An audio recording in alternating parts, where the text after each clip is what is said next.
Pada zaman dahulu kala, di Pulau Bali yang penuh keindahan dan misteri, berdirilah dua kerajaan besar yang berbeda, namun sama kuatnya. Di sisi perairan, terdapat kerajaan laut yang dipimpin oleh seorang ratu yang dikenal dengan nama Ratu Pantai Kuta. Ratu ini tidak hanya terkenal akan kecantikannya yang memukau, tetapi juga anggun, penuh wibawa, dan berkuasa atas seluruh lautan.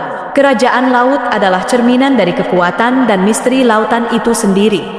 Di sisi lain, di wilayah daratan yang subur dan kaya, berdirilah kerajaan darat yang dipimpin oleh seorang pemimpin yang gagah berani, Raden Agung Wiratama. Raden Agung tidak hanya dihormati karena keberaniannya di medan perang, tetapi juga karena kebijaksanaannya yang tiada tara. Ia memerintah dengan adil dan bijak, menguasai setiap sudut daratan dengan penuh tanggung jawab.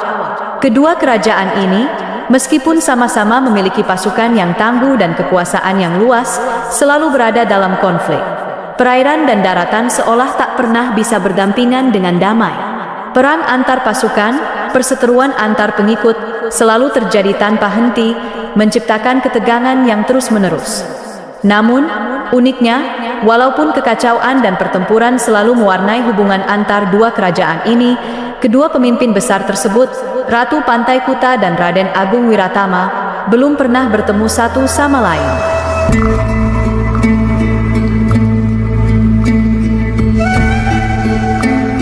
Pada suatu hari yang kelam, di tengah ketegangan yang terus membara antara kerajaan laut dan kerajaan darat, sebuah insiden memicu keributan hebat yang mengancam keseimbangan kedua kerajaan. Dua penduduk dari kerajaan darat, dengan berani namun tanpa sadar melanggar batas, memutuskan untuk mencari ikan di wilayah perairan yang dikendalikan oleh kerajaan laut.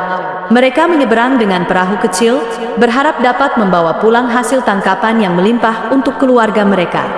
Namun, nasib tidak berpihak pada mereka. Para pengawal kerajaan laut, yang selalu waspada, dengan cepat menangkap kedua penduduk tersebut. Tanpa ampun, mereka dijatuhi hukuman cambuk di depan umum, sebagai peringatan bagi siapapun yang berani melanggar wilayah mereka. Teriakan kesakitan dari kedua penduduk itu menggema, meninggalkan luka bukan hanya pada tubuh mereka, tetapi juga pada hubungan antara dua kerajaan. Berita tentang hukuman cambuk ini segera menyebar ke seluruh pelosok kerajaan darat. Para pengawal dan pasukan kerajaan darat, yang setia dan merasa terhina oleh tindakan brutal tersebut, tidak tinggal diam. Mereka memutuskan untuk membalas perlakuan tersebut dengan serangan balasan. Kegemparan pun terjadi, dengan pasukan dari kedua kerajaan saling menyerang dan melawan tanpa henti. Keributan ini membesar dengan cepat, seperti